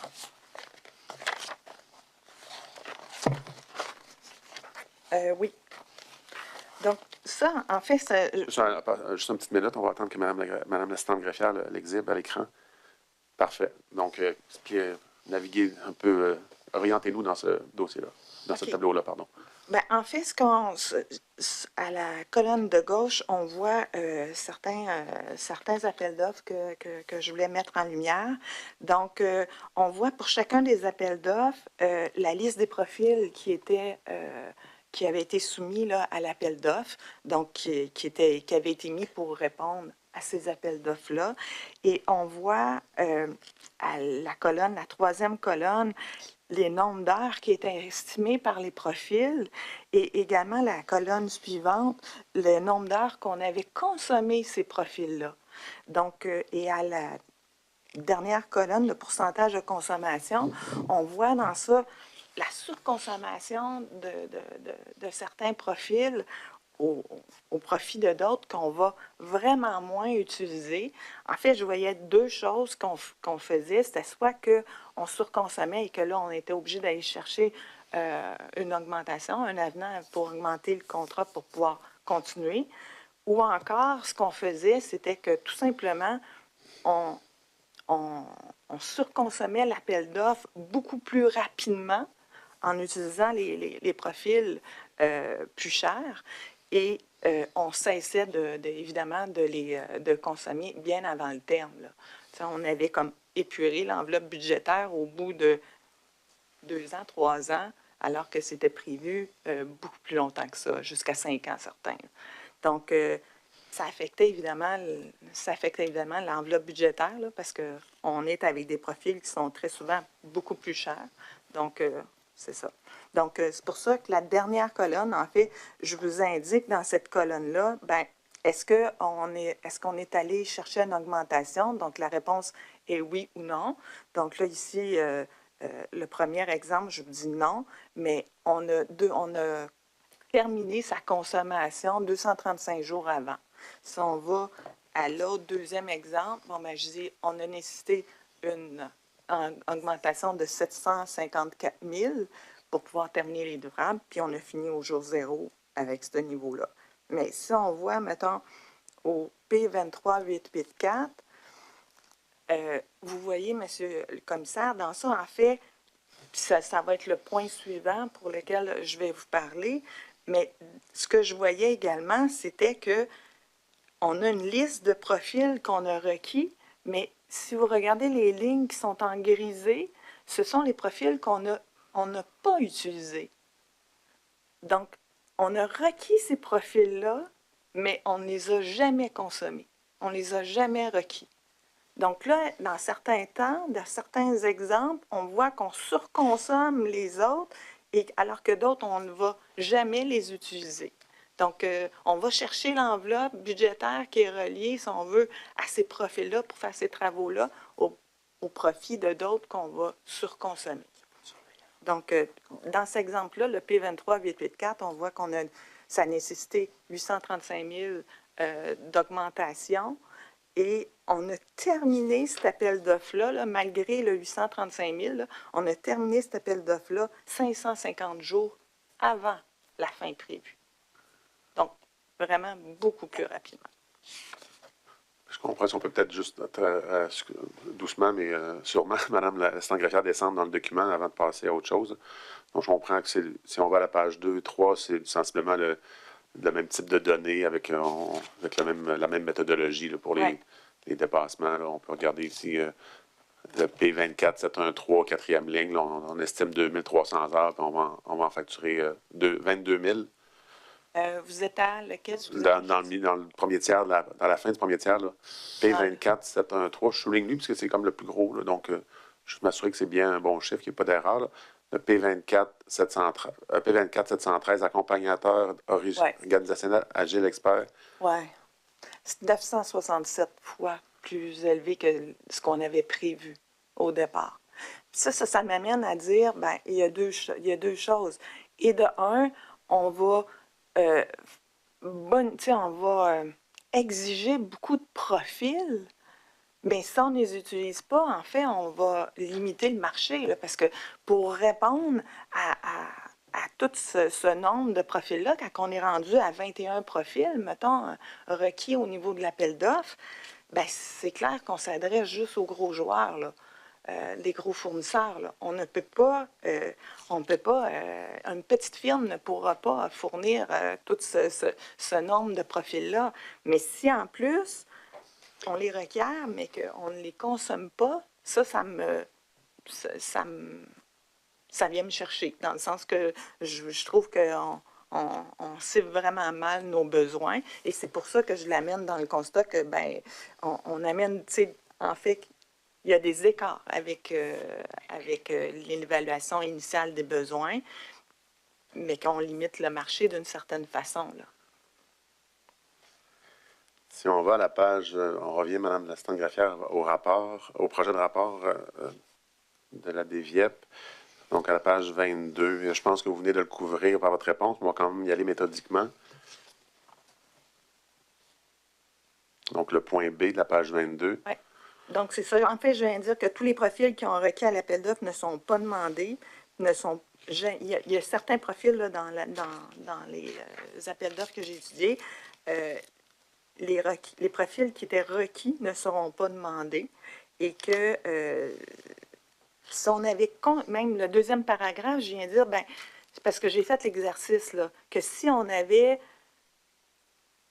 demandé les profils qu'on a réellement utilisés, est-ce que je voulais voir, est-ce que ça affectait l'ordre des soumissionnaires? Parce qu'il y a une enveloppe de prix qui est affectée par profil. Et si on avait réellement demandé ces profils-là, et oui, dans certains cas, ça fait modifier l'ordre des fournisseurs. Donc, je voyais une différence à cet effet-là. Et il y avait également, bien évidemment, que je disais comme quoi qu'on avait limité notre bassin de fournisseurs, là, parce que les fournisseurs, il faut qu'ils comprennent qu'ils vont soumettre leur enveloppe de prix pour les profils avec le nombre d'heures qui est estimé, là. Donc, ça va être un élément qui va faire en sorte que là, ils vont pouvoir mettre un prix à ce profil-là. Donc, si on n'utilise pas bien ou on ne détermine pas bien nos besoins, bien, ça peut avoir un impact. Si on descend un petit peu plus bas à la page 23 au point C, toujours dans le constat 1, oui, constat 1, pardon. Donc, on dit 67. C'est dans. Ouais, dans le fond, je vais vous laisser là, nous faire état du constat C, là, succinctement. Bien, peut-être juste avant, je n'ai pas mentionné, mais il y en avait un juste un petit peu plus haut. Il y en avait un qu'il y avait 21, c'est des appels à des contrats d'exécution sur demande, puis que c'est des besoins récurrents, puis que ces appels-là, l'appel d'offres-là, un coup qui est terminé, il y en a un nouveau qui part. OK? Et dans ça, j'avais observé que il y avait quand même 21 profils qui avaient été exigés dans cet appel d'offres-là. Et sur les 21 profils, il y avait 6 profils qui n'avaient pas été utilisés. Et l'appel d'offres suivant, je voyais qu'on était encore à 21 profils à demander dans l'appel d'offres suivant et qu'il y avait 2 des 6 profils qui n'avaient pas été requis dans le premier, que je voyais réapparaître au deuxième. Et il y a 2 des 6 profils qui avaient été pas utilisés au premier appel d'offres et qui ne seront pas plus dans le deuxième appel d'offres. Donc ça m'avait également, j'avais noté ce fait-là. Donc, il n'y a comme pas d'ajustement. Peut-être qu'on peut dire, on n'a pas utilisé le profil, on va réévaluer le tir, mais on perpétue, si on veut, c'est la pratique. Donc, si on revient maintenant à C, la page 23. Oui. Bien, ça, en fait, c'est ce que je viens de dire, c'est, bien évidemment, moi, ce que je m'apercevais, c'est que il y avait beaucoup d'avenants qui étaient faits dans mon échantillonnage d'appels d'offres. Et je vais venir dire que sur mes 45 appels d'offres, j'ai 62 qui ont subi des modifications. Puis quand je dis modifications, là, je veux simplement parler, je limite là, mon pourcentage à qu'ils ont été prolongés ou augmentés. Je suis consciente qu'un avenant peut être émis pour différentes choses, mais mon pourcentage s'adresse juste à ceux qui sont augmentés et prolongés. Et on avait 62 de mon échantillonnage qui l'était. Donc, à ça, c'est un autre élément qui me disait comme quoi on détermine mal nos besoins là, parce qu'on est obligé d'y aller. Ça, c'est une des conséquences au fait qu'on consomme mal nos contrats et qu'on doit pallier avec une augmentation, un prolongement. Si on va, Madame l'assistante greffière, à la page 67-68 du dit projet de rapport. Bien, je tiens à préciser, par contre, que la société a le droit, là. Ça fait partie de ce niveau-là. Mon point n'est pas là du tout, là. Mon point est vraiment au fait que moi, je trouvais qu'on avait un nombre élevé d'avenants qui étaient faits pour prolonger et augmenter. On n'est pas dans l'illégalité, on est plus dans les bonnes pratiques. C'est ça. Ben oui, mais tu sais, en fait, c'est un des éléments qui démontre comme quoi que l'évaluation des besoins n'est pas... C'est pas optimal, minimalement. Ouais. Donc, si on va à la page 67-68, les figures 8 et 9, si on peut peut-être descendre légèrement pour bien voir le tableau, Madame l'assistante greffière. Merci. Pouvez-vous nous dire ce qu'indique là, cette figure numéro 8 de votre projet de rapport du 18 février? Ça, je dois vous dire que, déjà, là, il y a des modifications qui devront être apportées dans ça. Moi, j'ai apporté des choses parce qu'au moment où est-ce que j'ai fait ce pourcentage-là, je suis comme au début décembre, puis dans un appel d'offres qui se terminait là, vers la fin décembre, et ils ont fait un avenant. Donc, moi, je l'avais comptabilisé au niveau des appels d'offres terminés, mais il faut comprendre que là, ce tableau-là, juste pour être sûr, il date de quand? Il y avait un portrait là, le portrait date de début décembre. Début décembre 2024. Ouais. 2024, oui. Donc, il va falloir que je le modifie là, parce que mais qu'on rende une nouvelle version, là. Je vais y apporter des modifications, mais entre autres, ce que ça affecte, la chose, c'est au niveau de la prolongation, là, la portion prolongation. Au lieu de 45, on devra lire 52 %. Et au niveau de l'ensemble, ben, au lieu de 33, ça va être 40 %. Ouais.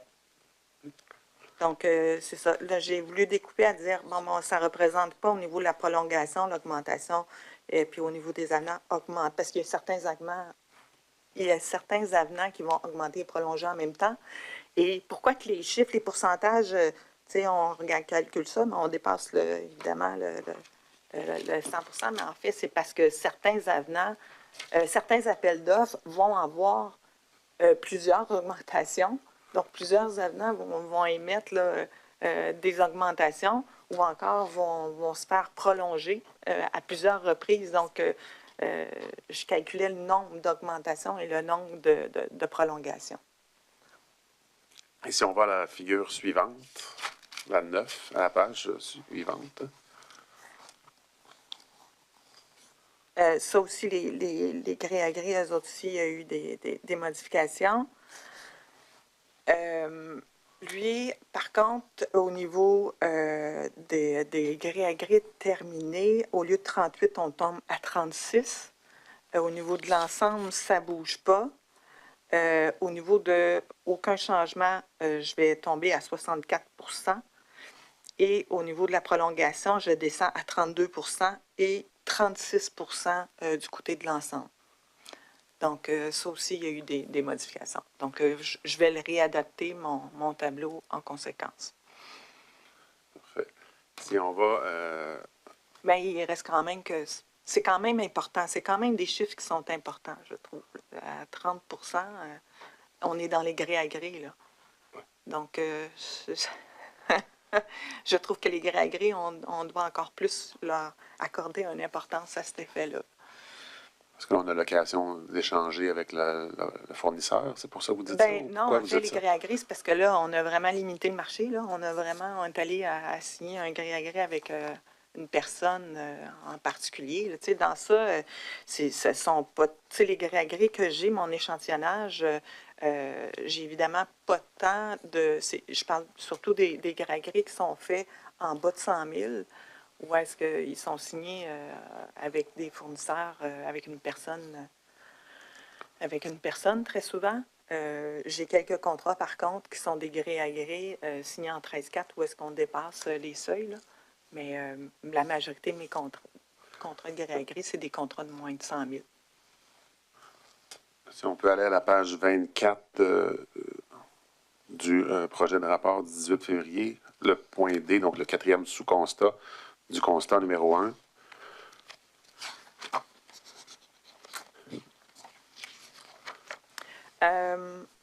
En fait, ce que je venais de dire dans ça, c'était que il y avait des appels d'offres pour lesquels c'est des besoins récurrents. Là. Donc, c'est des besoins récurrents en main-d'œuvre spécialisée informatique. Donc, je soulignais le fait que ce sont des contrats qui, normalement, on connaît leurs besoins.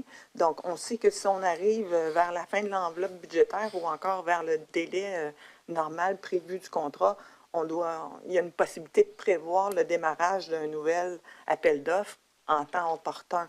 Et là, je voyais qu'il était enclenché tardivement et on allait devoir produire des avenants pour poursuivre le temps que ces de nouveaux appels d'offres entrent en fonction. Là. Donc, j'avais beaucoup d'avenants qui venaient prolonger pour cette fin-là. Et ça, je disais, mon point, c'est de dire, ils sont prévisibles, ceux-là. Là. On devrait les cerner beaucoup plus rapidement.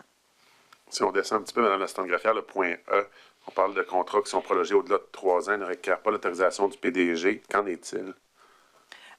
En fait, ça, cet élément-là, c'est que ce que je venais de dire, c'est que dans la politique, sur les pouvoirs, à partir du moment où que le contrat est d'une durée de 3 ans et plus, on exige, selon la politique, d'avoir, et ça doit comprendre également les contrats qui ont des options. Donc, ça peut être 3 ans, mais avec 2 années renouvellement. possibles d'options. Donc, ces contrats-là, on demande l'autorisation du PGG pour que ça soit accepté. Mais moi, ce que je voyais, c'est qu'il y avait des contrats, des appels d'offres pour lesquels ils étaient moins de 3 ans. Donc, on n'avait pas requis la signature du PDG parce que la politique ne l'exigeait pas, mais qu'on était pour les prolonger et là, les faire passer à au-delà de 3 ans et que là, on ne retournait pas à obtenir la signature du PDG. On demandait, selon notre politique, par contre, c'est la politique, elle est faite comme ça. Là.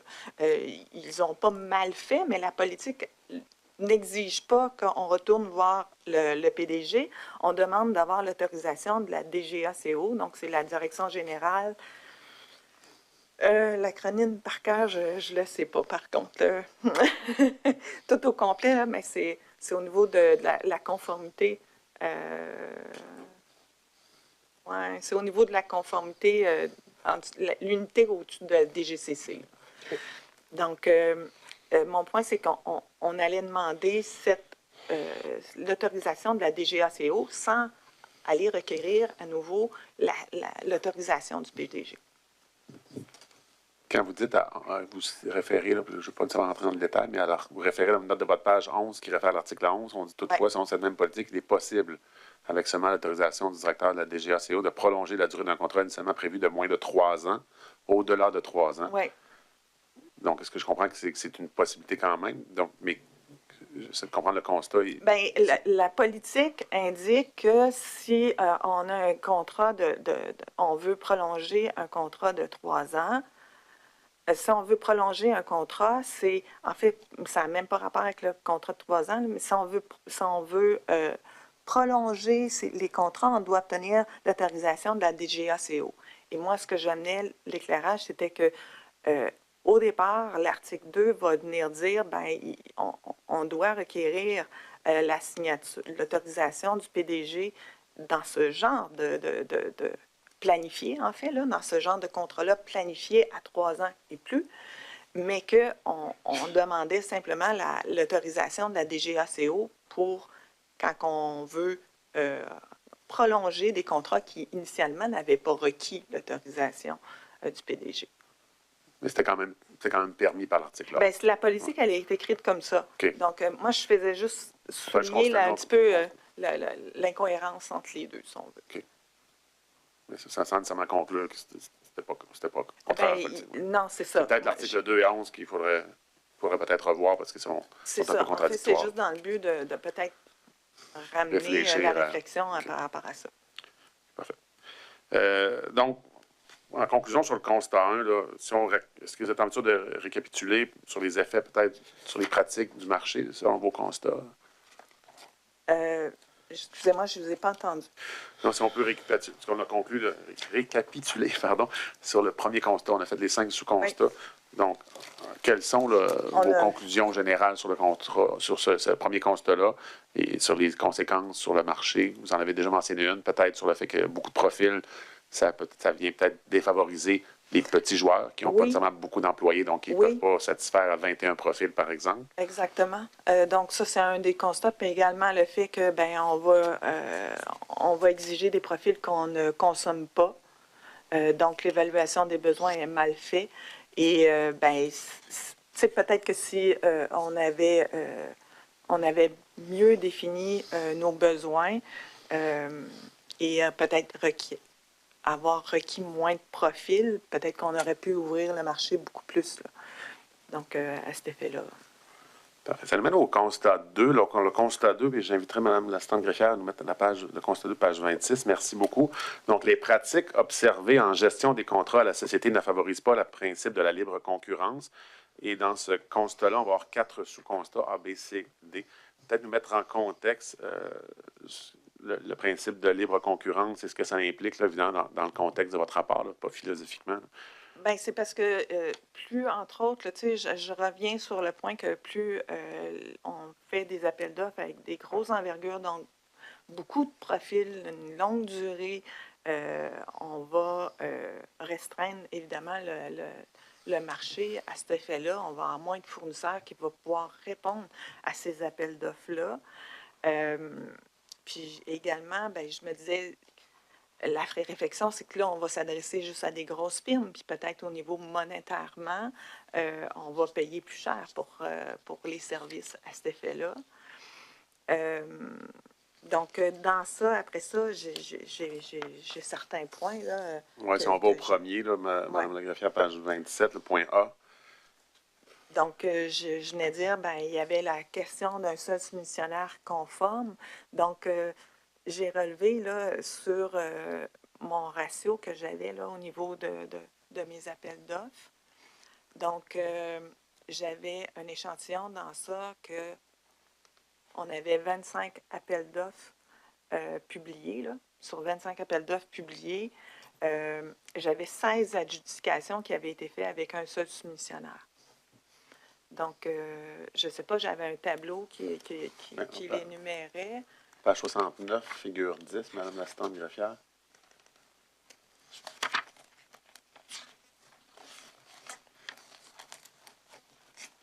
Donc, on voit dans ça, là, les années, là, la colonne, elle est retranchée, là, la colonne des années est retranchée, mais donc, c'est de 2013. Moi, j'ai fait l'aperçu, je voulais avoir un aperçu là, de ce que j'avais comme échantillonnage. Et de 2013, mon échantillonnage couvre la période de 2013 à 2023. Et là, on peut voir le nombre de soumissionnaires acceptables. Et là, j'ai vraiment mis un astérix. Là, donc, c'est les soumissionnaires acceptables à la fin, là, qu'ils étaient à l'appel d'offres. Et je trouvais quand même qu'il y avait eu beaucoup d'appels d'offres qui s'était finalisé avec seulement un soumissionnaire acceptable. Et ben, je voulais juste l'amener, en fait, là, comme réflexion, là. Combien ça faisait en bout de ligne. Et ben, c'est sûr que dans ça, vous avez déjà parlé ici à la commission, là, il y a certains appels d'offres où est-ce qu'ils ont déjà, ici, à la commission, été soulevés, là, celui de Madeleine Chagnon, celui de Louise Savoie, et celui de Maurice Guénard. On voit celui de... voyons, je ne me rappelle pas de son nom. On va y venir dans quelques instants. Ça, c'est peut-être davantage de constat B. Là. On va avoir des exemples à l'appui. Si on reste à A pour l'instant... On les retrouve dans ceux-là. Juste peut-être avant de passer justement à B, vous avez bien entamé, acceptable. Je ne sais pas si on va dans le bas du document, c'est une définition. Mais qu'est-ce qu'on entend par un nombre de soumissionnaires acceptables? Ben, en fait, c'est sûr qui est selon le processus là, au niveau quand il y a l'étude au niveau de l'appel d'offres, des soumissions qui sont déposées, s'il y a une évaluation qualitative qui est effectuée. Donc, c'est après l'étude qualificative, puis au niveau de vraiment l'étude qualificative qui fait en sorte que le soumissionnaire devient acceptable ou non et répond aux critères qui avaient été énumérés dans l'appel d'offres. Donc, après ça, c'est l'enveloppe de prix qui va déterminer s'il remporte ou non. Là. Mais initialement, il faut que sa soumission soit acceptable pour qu'on puisse une fois passer les filtres, si on veut que ce soit une soumission conforme ou encore quelqu'un qui se qualifie, parce qu'au niveau du qualitatif, il passe le seuil prévu. Oui. Parfait. À B, vous avez parlé justement vous parliez de Mme Chagnon, Mme Savoie, M. Guénard. Oui. On peut peut-être aller à l'onglet numéro 4 et on pourrait expliquer là, exemple à l'appui du constat 2B. L'onglet 4, Du Mme. 44 P 287. Oui, s'il vous plaît, merci. Donc, c'est ça, ce sont surtout ceux que vous avez déjà parlé ici à la commission. Là. Ce sont les mêmes là, que moi, j'avais soulevés également. Parfait. Si on va à la page 28, le constat 2C. Il y a peut-être le P21 807, là, que ça, je ne suis pas sûre que vous l'aviez... vous en avez parlé ici à la commission, là? On pourrait revenir dans ce cas-là, excusez-moi. Dans ça ici, en fait, c'est ce que j'avais. Pourquoi j'ai souligné celui-là, c'est que dans cet appel d'offres-là, on va faire un avenant pour augmenter l'appel d'offres. Mais même si à cet appel d'offres, il y a plusieurs profils, on va seulement accorder l'appel d'offres pour ce profil-là. Excusez, on va seulement accorder l'augmentation à l'appel d'offres pour ce profil-là, pour avoir l'expertise du responsable d'affaires, Stéphane Mercier. Donc, l'avenant va être spécifique à lui. Donc, ça, on est dans dans la section où est-ce que je dis, bien, il y a des soumissionnaires que ça a été ciblé. Bien, là, on va cibler nos ressources dans cela. Carrément. OK. Et donc, si on revient à la page 28 du projet de rapport du 18 février, s'il vous plaît, Madame l'assistante greffière.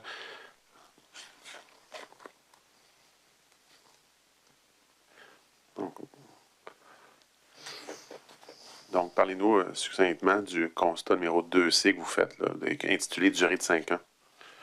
Lui, en fait, ce que j'avais observé, c'est que j'avais un appel d'offres à contrat exécution sur demande.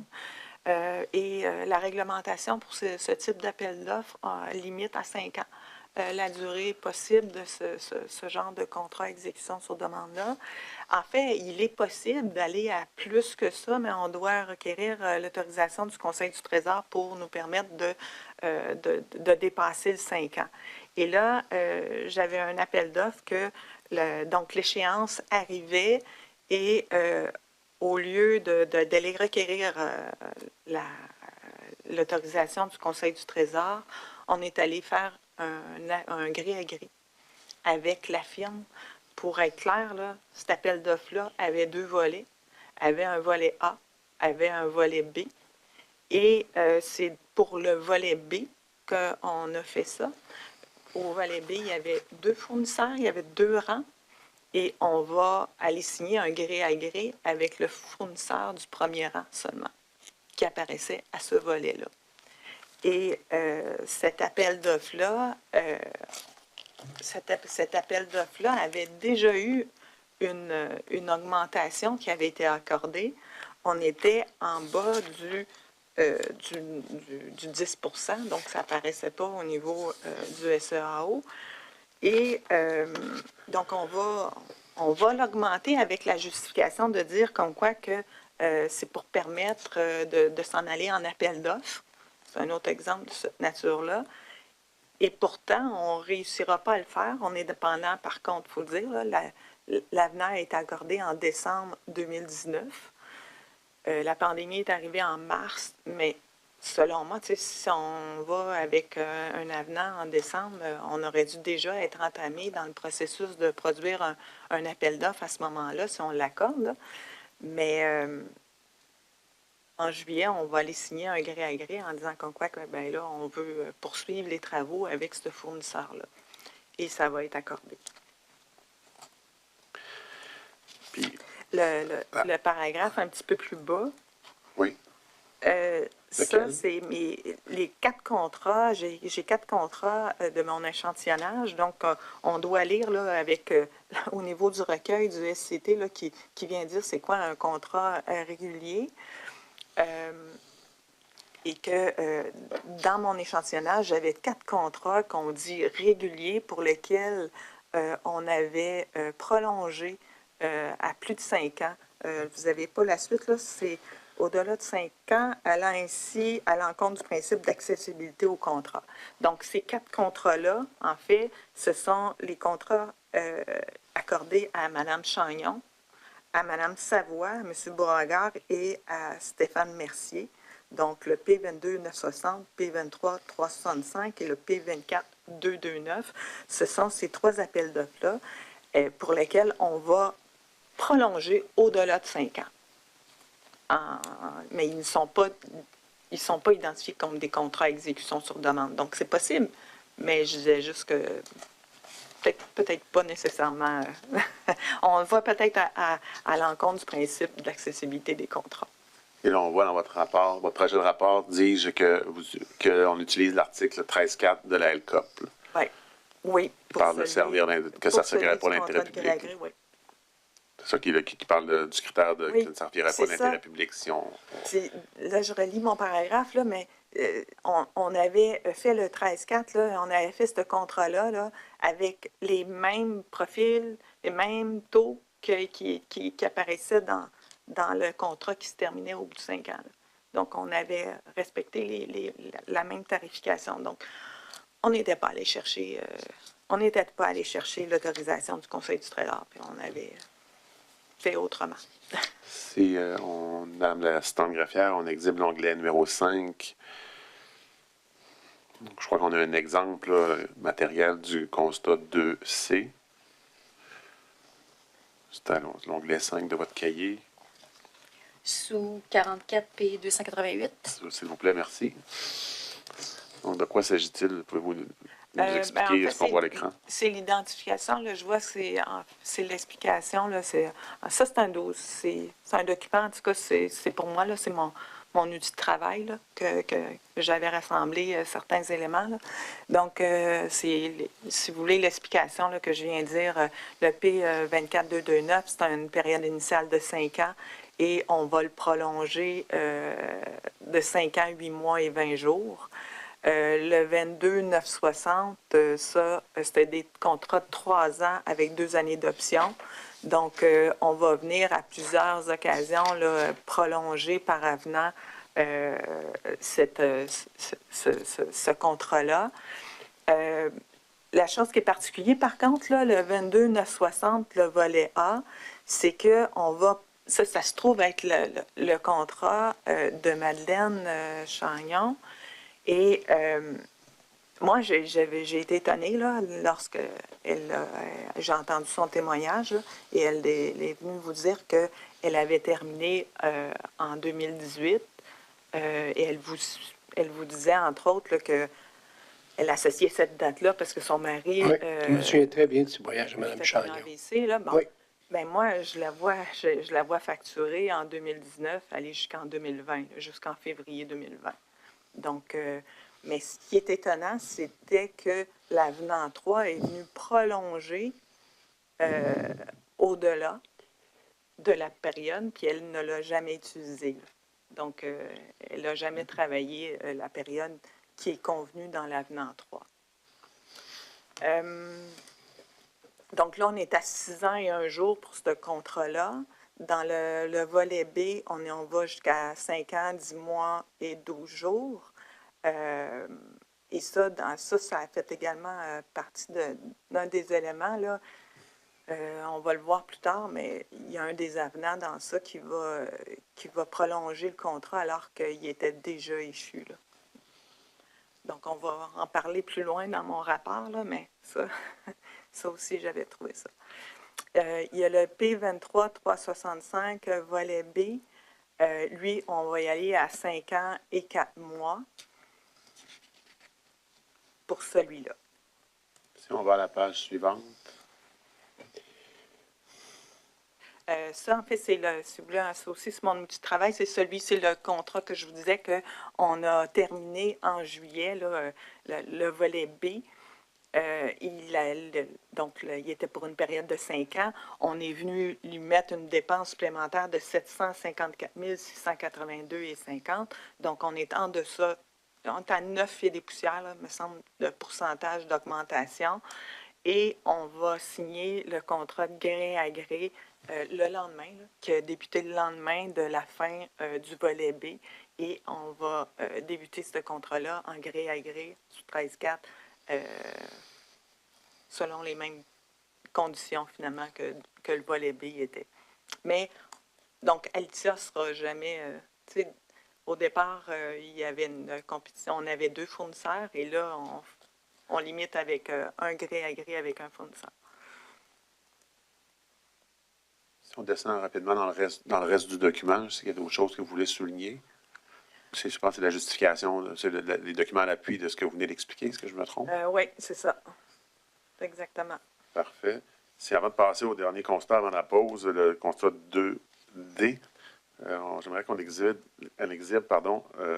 l'onglet numéro 6, qu'on va coter sous 44 P289, qui est une note de M. Marcelet à tous les gestionnaires du 3 mai 2022.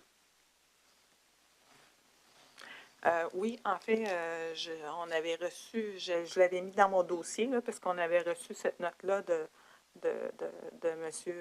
Marcelet. Et moi, en tout cas, je vais juste, je l'avais mis parce que quand on regardait là, au niveau de la reddition de compte là, qu'on fait là, au niveau du SCT, là,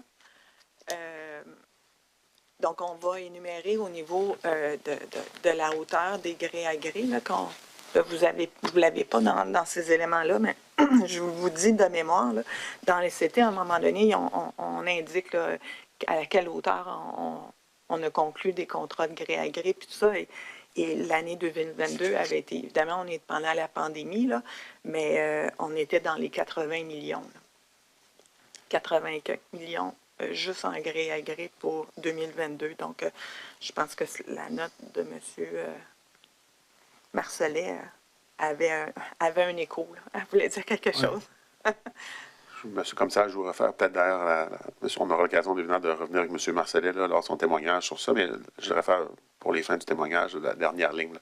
Dorénavant, la DGC me consultera aussitôt qu'elle reçoit une demande de processus d'acquisition qui nécessite d'invoquer cette exception. Puis là, on parle évidemment de 13.4 de la LCOP afin d'identifier la meilleure stratégie pour l'organisation. Ce que j'avais vu, tu sais, je voyais dans les avenants, là, il y avait beaucoup d'avenants qui avaient été... Bien, beaucoup d'avenants. Je voyais des avenants dans mon échantillonnage qui était fait sous le couvert de la COVID. Là. Et avant de prendre la pause du matin, parlez-nous du constat. Et là, je suis à la page 28, Madame l'assistante greffière, le constat 2D sur les demandes d'intervention. OK. Ça, en fait, j'amenais juste le point, c'est que dans les contrats d'exécution sur demande, on doit procéder avec une demande d'intervention pour requérir de travail, avoir des ressources pour requérir de travail. Donc, ce qu'on va faire, c'est qu'on va remplir la demande d'intervention. On va dire, OK, j'ai besoin d'une ressource de tel profil pour telle date, telle période, avec une estimation du nombre d'heures et le prix du fournisseur relié à la demande d'intervention va être relié à son tarif qu'il a indiqué dans son contrat pour ce profil-là. Donc, on comprend que si on s'adresse aux fournisseurs de premier rang, on va être au prix que notre appel d'offres, on y a accordé le budget total. Okay? Mais que si on va requérir au deuxième, troisième, quatrième rang, on y va selon leur tarif à eux. Et là, évidemment, plus on augmente de rang, on va avoir des prix plus élevés reliés à ces travaux-là. Et évidemment, on va consommer beaucoup plus rapidement le contrat. Okay? Mais dans ça, j'ai des demandes d'intervention, mais tu sais, je comprends que dans les contrats d'exécution sur demande, on peut également avoir des ressources spécifiques ou stratégiques pour lesquelles eux vont faire du travail vraiment plus fréquent, puis avec une période beaucoup plus longue. Là, tu sais. Bien, très souvent, eux, c'est vraiment stratégique, ça le dit. Là, donc, on va avoir un besoin sérieux pour ceux-là. Mais là, ce que je voyais, c'était que je vois des DI, des demandes d'intervention, qui vont être faites et que l'enveloppe, ce qu'on requiert par demande d'intervention, on est au-delà des seuils d'appel d'offres. Ça veut dire que là, on demande du travail et déjà à la base, qu'est-ce qu'on va faire avec cette ressource-là? On sait déjà qu'on dépasse les seuils d'appel d'offres. Donc, moi, ce que je venais dire avec ça, c'est, ben, je ne comprends pas pourquoi on n'est pas allé avec un appel d'offres directement pour ce travail-là, si déjà à la base, on sait qu'on dépasse les seuils. Là. Et dans ça, j'exclus, parce que je comprends que si on a des demandes d'intervention qui, mettons, ne dépassent pas les seuils d'appel d'offres avec le premier fournisseur, mais vu l'augmentation du taux, si on est rendu au deuxième, troisième, quatrième fournisseur, ben, relié à son taux à lui, on dépasse les seuils, je les ai exclus, là. Ça ne fait pas partie de cette analyse-là. Ce sont vraiment des demandes d'intervention qui, à la base, au premier rang, on dépasse les seuils d'appel d'offres. Et là, encore là, je me rappelle hier, là, on a parlé des seuils et que dans le temps, les seuils ont augmenté, là, ils ont suivi le temps. Et ça, j'en ai tenu compte. J'ai vraiment tenu compte de tout ça. Et là, bon, c'est ça. Et je vois qu'également, on va augmenter ces demandes d'intervention-là. À la base, on va requérir pour leur émission, on va acquérir l'autorisation de la DGACO encore. Mais après ça, par la suite, on peut les augmenter sans aller à nouveau requérir l'autorisation. Donc, je voyais certaines DI qui avaient des sommes considérables. On voyait là, que vraiment, on aurait pu y aller en appel d'offres pour ces besoins-là. C'est à des bonnes hauteurs. Comme on peut voir dans le tableau. Et je suis à la figure 12 là, de la page 71 du projet de rapport. Oui, la colonne où est-ce qu'on a des en rouge, ce sont des demandes d'intervention qui, donc, initialement accordées, ont dépassé les seuils au moment où est-ce qu'ils sont accordés. Et que la colonne où est-ce que c'est en rouge, c'est le montant qu'ils ont fini après leur augmentation. Donc, et la dernière colonne, c'est le pourcentage qu'on pouvait augmenter ces demandes d'intervention-là. Donc, quand j'ai soulevé ce point-là avec la DGCC, eux, ils m'ont dit que leur souci au départ était que d'augmenter, d'avoir un grand nombre de prolongations de ces DI-là et d'augmentation reliées à une demande, mais ça pouvait être susceptible d'être un fractionnement, si on veut, au niveau de la demande. Donc, ils préféraient accorder que les demandes d'intervention soient accordées avec le besoin réel qu'ils avaient, au lieu de les commencer en bas des seuils et après ça se mettre à les augmenter. Donc, c'est un choix qu'ils avaient fait, là, ils préféraient se concentrer sur ça, de s'assurer que déjà, initialement, on détermine bien nos besoins. Mais moi, je trouvais je voyais une recrudescence de ce genre de DI-là. Là. Je voyais que ça s'en allait en augmentant et je trouvais que c'était peut-être quelque chose qu'il fallait soulever et porter en attention. Je sais pas si, madame, avant de prendre la pause, on peut descendre, madame l'assistante greffière, jusqu'à 30 là, pour... juste 30 en bas de l'écran, s'il vous plaît. Pouvez-vous descendre? Monter, pardon, monter. Encore. Merci. Okay. Donc, au fond, c'est l'ensemble du tableau. Il fait partie là, de la pièce cotée comme projet de rapport. Il est 10h53, monsieur le commissaire, donc je suggère de prendre la pause jusqu'à 11h10. Pause de 20 minutes. Veuillez vous lever pour 20 minutes de pause.